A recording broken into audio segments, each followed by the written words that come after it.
The average career is less than 3 years. So I more than doubled it. And it's a tough business when you're dodging bullets all the time. But the other tough part about it, and it's absolutely right down your lane, is from day one, I mean, I never played Pop Warner, but I did play in high school and beyond. So from day one, you're set on this rail. You're set on this path. You've got coaches telling you exactly where you need to be every hour of the day, what you need to be doing. You've got this kind of plan to run on. And then all of a sudden one day, and it's immediate, you get the rug pulled out from under you. And then it's like, okay, you're on your own, do your thing.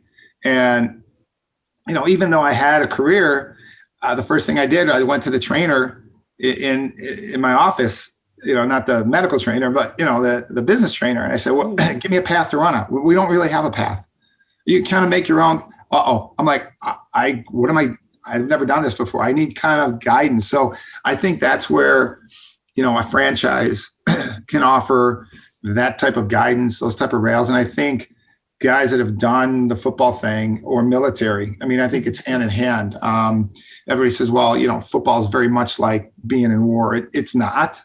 You're not going to get killed. Those aren't guns and bullets. It's dangerous. You're definitely got your head on a swivel. You're definitely relying on everybody else.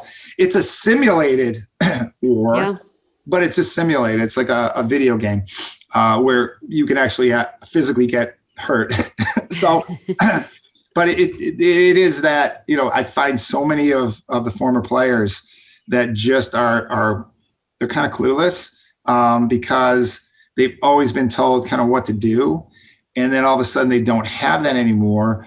And they need some kind of buffer around them. They need some kind of path to follow.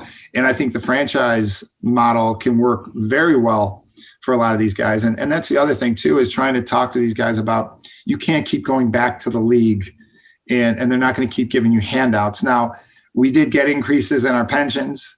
Thank God. It's the right thing to do. They did it. But, to keep going back, you need to now take what you've got from the NFL and then springboard that forward and utilize that just to get you into areas. I used it to get me in to talk to people that might not have talked to me before. I mean, for me, it's an entree. And then what you do after you get in, well, that's all my Penn education. That's all my experience.